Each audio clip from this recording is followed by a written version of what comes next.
So New York Jets wide receiver Garrett Wilson goes down as the biggest what-if player for 2023 fantasy football. But what do we have in store for him, or what does he have in store for us, rather, for 2024 fantasy football? So this is going to be the first of a very long off-season player series.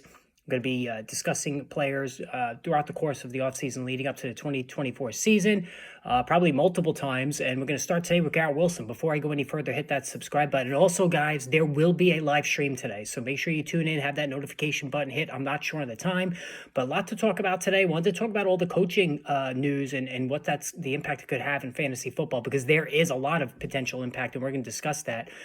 So make sure you tune in for that. But let's talk about Garrett Wilson. Now, Garrett Wilson helped me win a fantasy football championship, so I'm very aware of the struggles, the ups and downs. That was the 2023 season for Garrett Wilson. But let's take a look at the numbers. So the totality of the numbers were terrific. At least given what he was dealing with. 95 catches, which is a tremendous number no matter what.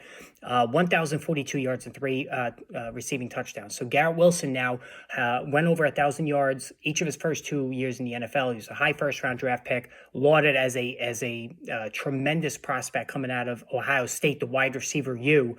Obviously also producing Chris Olave, Jackson Smith and Jigba, Marvin Harrison, who's going to be a top draft pick for 2024. So the school is churning out these high-end prospects at the position, and Wilson is no different.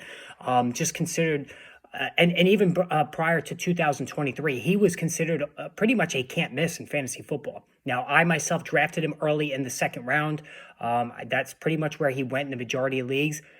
A, based on the amazing talent that he is, and B, the arrival of Aaron Rodgers. Now, myself and everybody else predicted blockbuster numbers. Thoughts of Devontae Adams with Rodgers in Green Bay were percolating all of our minds, and that's why we aggressively drafted him.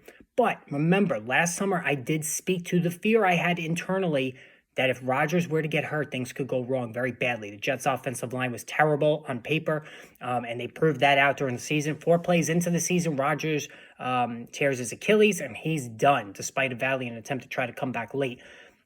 Instantly, the ramifications were big. I mean, Garrett Wilson was not going to come anywhere near the expected fantasy points that he would have had with Rodgers. But Wilson did make it work as best as he could. I mean, let's face it. And here's a couple of things, too. The 3 receiving touchdowns, not a good number. He was capable of double digits easy. But the numbers in total, 95 catches, 1,042 yards, were one of the greatest seasons in fantasy I've seen in a long time, considering what he was dealing with Zach Wilson, Trevor Siemian, just the awful quarterback play that Wilson had to deal with. I mean, it was beyond frustrating watching every week. But, Wilson, week 1, 14.4 points in PPR. Then he followed up with 16.3 the following week. He didn't have those spike weeks. His high point total was 20 points in week 14.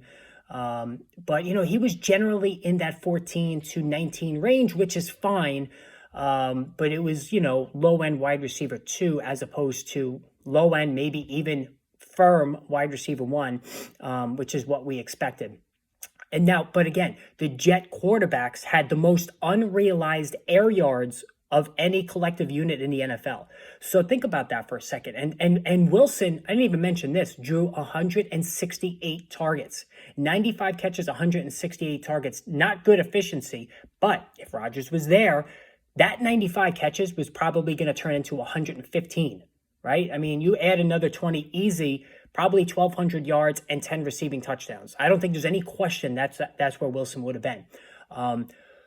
Now, here's the thing. For next season, Wilson's going to go in the same, part of the draft he went last year. He's going to go late first, early second. Are you willing to do this again? I'm willing to do it again. All right. Call me a glutton for punishment. He just helped me win a championship in my one league. I believe in him. But here's the thing. The Jets were killed for not having a competent backup quarterback for Rodgers. They will recidify that this year, whether it's Gardner Minshew, whether it's Jacoby Brissett, who I think that's going to be the guy if he doesn't be given a chance to start Washington, or Tyrod Taylor, who's right across the borough there. actually in the same stadium, excuse me, Tyrod Taylor, whoever it is, the Jets are going to make sure they have a good backup. All right, but probably one of the best backups. They're going to spend money there because they know they need to do that. If Rodgers were to stay healthy, whatever we projected last season, you can do it again this year. So I am bullish on Garrett Wilson. You know, well, I love drafting receivers in the first round. If I can get a combination of A.J. Brown, Amon-Ra St. Brown, and Garrett Wilson, which is possible based on very, very early 2024 ADPs, I'm doing that. And I think that's a great way to start your draft.